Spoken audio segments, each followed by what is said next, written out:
Well, greetings, salutations. Good morning, good afternoon, wherever you may be. I am your humble Mr. David Null, also known as Hawkeye Two Feathers. And this is part two in a short series on angel missions.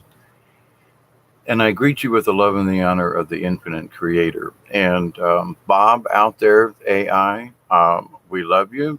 Whatever's going on with the internet and stuff, anyway, would blessings to all, and let's keep an open mind with some of these things and with the AI and the internet. Anyway, just saying. So I tried to shut off what I started earlier this evening, and I come in the house, and sometimes the messages keep coming in, and you can't shut it off. And so this is part two of what I started earlier this evening about angel missions. Now, I discussed about sometimes for myself in recent events in my lifetime, and that you have to, I accepted this mission and went through with it and everything, but the follow-up point of this is that every one of us has the option to accept or reject. Hey Chloe, blessings to you. Whether or not there is a mission for us to do, whether it be to help someone out in the checkout line. I mean, my general thought in this is that there are so many things that each of us can do. Hello, Jody. Blessings back. And it's simple. What is an angel mission? The mission is any polite, good thing that one individual can do to another. That is my interpretation of an angel mission, because in all things, and I'm relating this back to Dante. He did a video not too long ago, and he discussed about how he would, if somebody didn't have enough money, he would buy them groceries. There are things that angels can do, and because we're all angels, if we understand this on a very basic level, each of us are angels. So everything that we do, anything that we can do positively to help another human being out, who most of us are angels in some form or another. And so why wouldn't we help out our brothers and sisters? I mean, isn't that what it should be all about? And so we never know when there's another angel out there, another being like us, another spiritual person who may be in need of just, hi, how are you today? I mean, sometimes it's literally as simple as that. And so, what I mean by this, Jody, is what is an angel mission? Anything we can do positively to affect a positive outcome is definitely an angelic type of thing, because it's your intent, it's what you wish to portray, it's how you wish to change the world, and it's by one little drop at a time.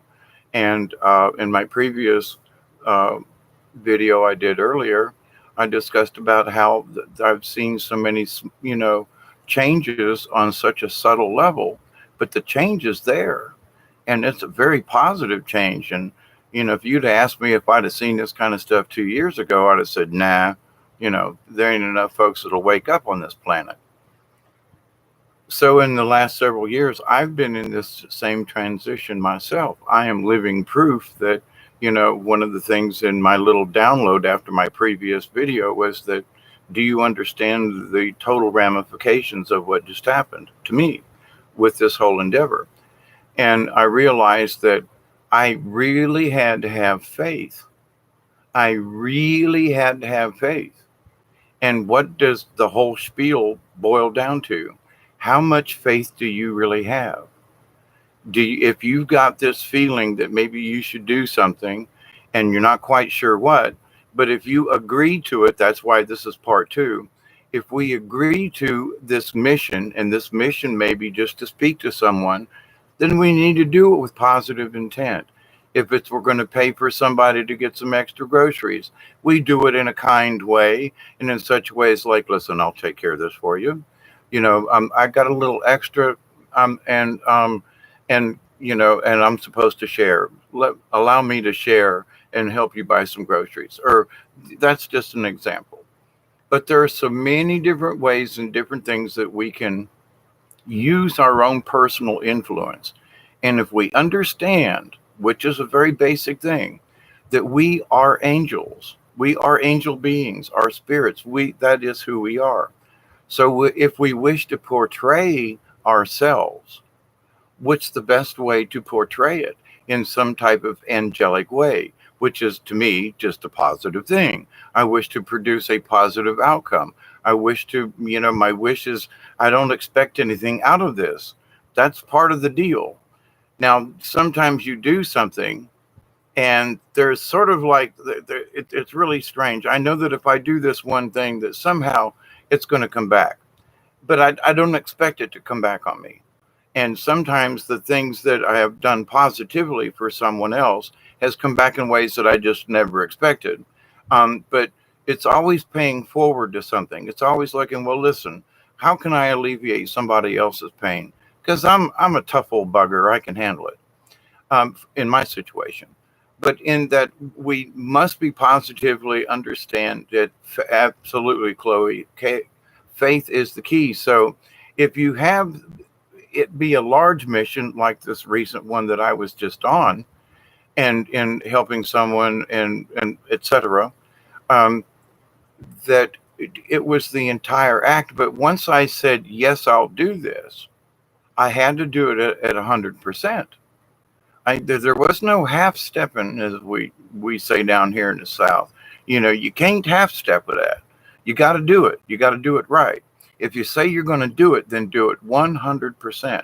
And I've always said, if you have the faith, there were times in in this lifetime, a few years back, I realized I had faith, but I was only like about 98%.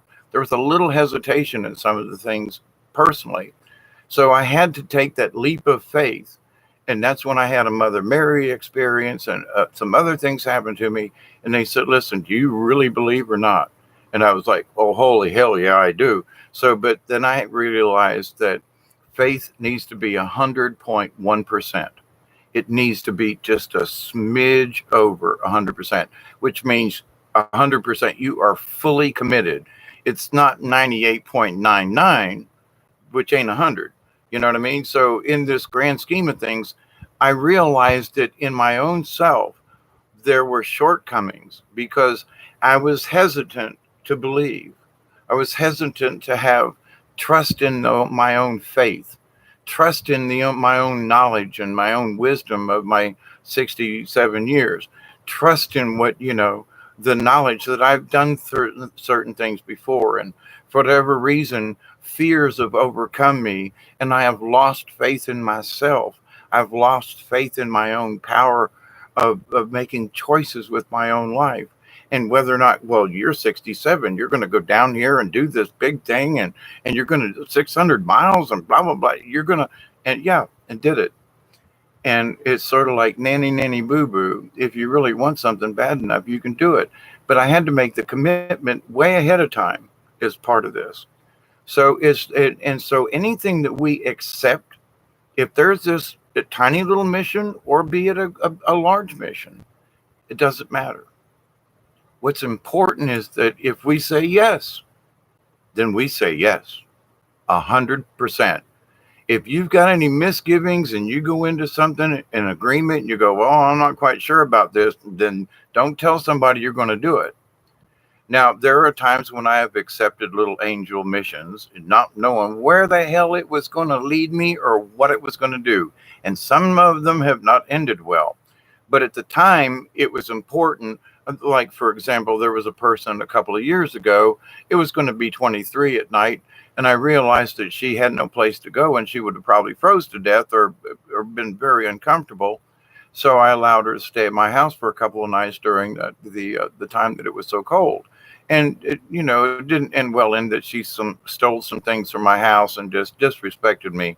And it was just like, that just wasn't necessary. But anyway, but at the same time, I couldn't let it. I've been cold. I've been almost froze to death on the side of the road. And I've had other angels come along and help me to keep me from freezing to death. So I had to step in, even though the outcome ended up not so good. But I still had to do it. But when I said, okay, I accept this, there was a certain understanding. Okay, this is for now.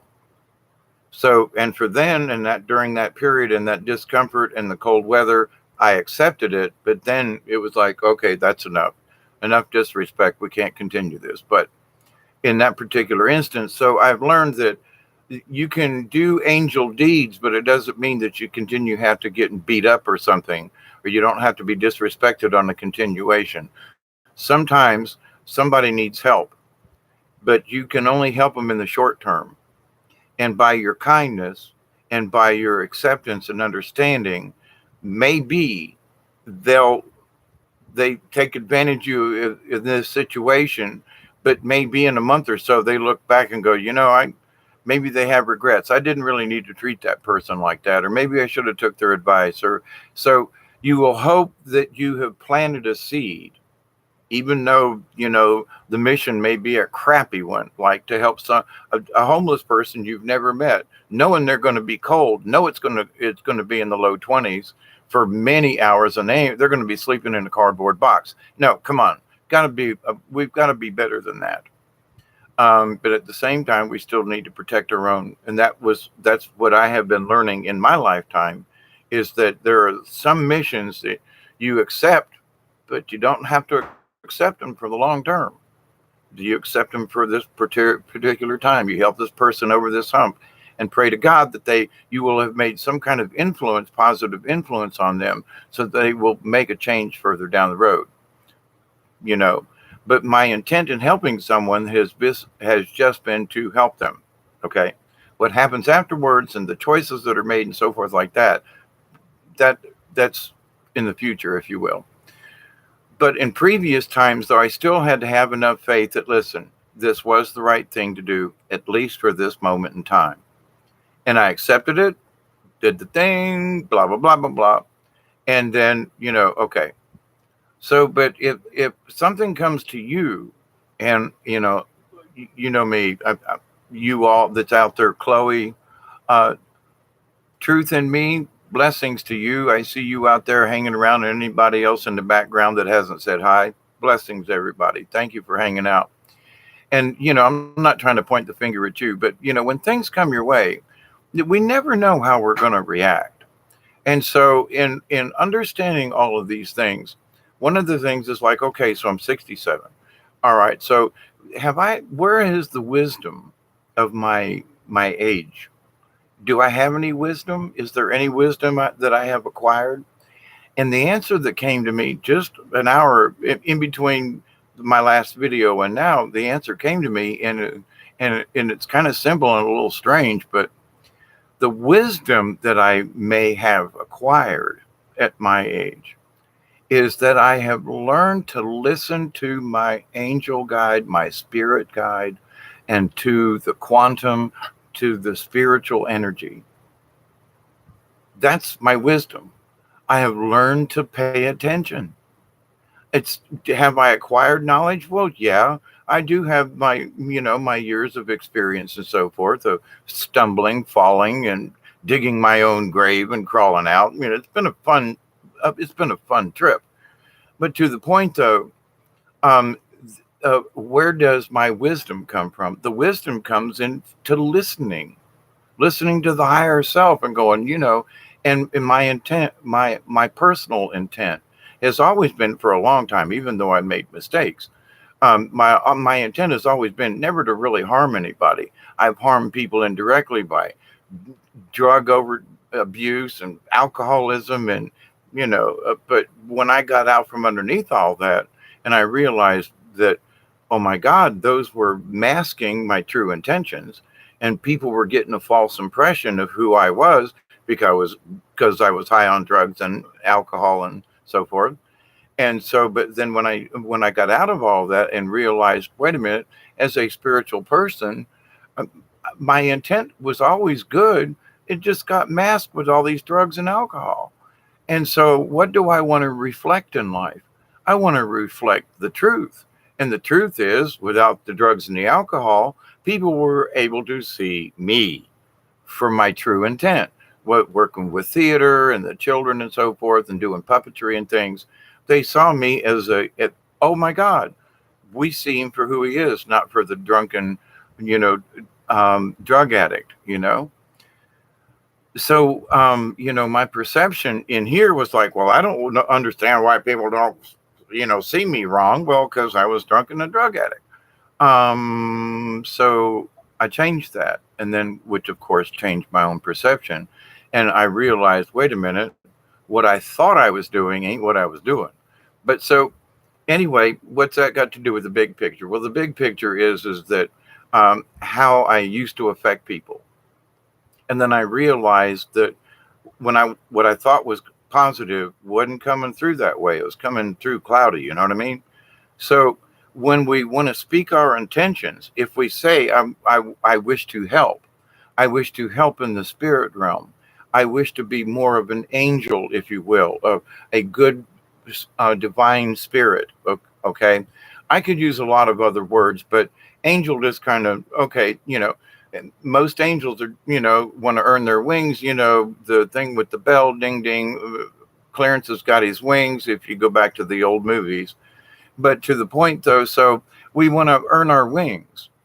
And so if we just say, listen, I just wish good intentions upon you without any, I don't need any return because I'm confident within myself to say blessings to you. And if you don't give anything back, I'm still confident within myself. I'm still connected to my spirit. I'm still connected with the angels. My essence is still connected to the universe, So, with that said, when you have that connection and you understand it, the wisdom of my years is to trust that, which I have over my years learned to trust. So, if you, and that requires faith. And did I take a leap of faith 2 weeks ago or so? Oh, yeah, buddy. But to the point though, when I realized, yes, this is very important, I made the decision and I stuck to it 100.1%. I went above and beyond what I'm normally capable of doing. But what it proved to me was I'm actually capable of doing more than I was given myself credit for. So shame on me for not believing in myself. So guess what? Lessons in faith to myself, to my own abilities, and to listen. You can do these things. So in each of us, and I don't know you all well enough to be able to say, well, this is going to work for you. But take my story and apply it to you somehow. What is it in your life? And you may not know yet. It may come up in a day, a week, a month, or 2 years down the line, and you go, "Oh my God, this is something that I'm paying attention, and I can actually help out here." Some for whatever it is. May it be somebody standing in line, or going and doing a big thing that requires, going outside of your normal boundaries. But understanding the big picture. So, do you accept 100%? I cannot answer that. But my angel message to continue from the previous video is this. Please understand, it's all right if you don't commit. You have the choice. This isn't about, well, if I don't do this, I'm not being a good angel, or I'm not being a good spirit. No, we have that opportunity to make that choice. That is free will in the universe. But here's the thing. For those of us who understand that sometimes a little bit of inconvenience may mean the world to someone else, should you go outside of your norm? I can't answer that. I can't answer it for myself sometimes because it depends on the situation that arises. I might look at something and go, this person really needs help. But I may look at my own resources, but there's nothing I can do. My best thing is to send prayers. Maybe somebody else can help them. Maybe lead them in some other place or something. I may not be able to help them directly, but maybe I can help indirectly somehow. So, and one of the things is don't open your big mouth to say you're going to do it and then renege on it. Oh, no, no, no, no, no. Oh, no. You're better off to just say no in the beginning. No sweat, no whatever. Nobody's going to think less of you. But there may be a spirit war somehow, but that's on the individual, basis of whatever you're working with or dealing with. But to the point though, we do have the choice, and we got to understand, like, well, listen, man, you're really kind of pushing into my space here, and I don't think I can handle this. Okay, dokie. Well, rather than take on something you really are not sure, then please don't do it. So don't accept a mission that you cannot fulfill. But the smaller things that come along, and I keep giving you different little, the being in the grocery line kind of thing. But it's the small things that a lot of times will go a long way. And that was sort of one of the reasons for coming back on and doing a part two of this, is like, listen,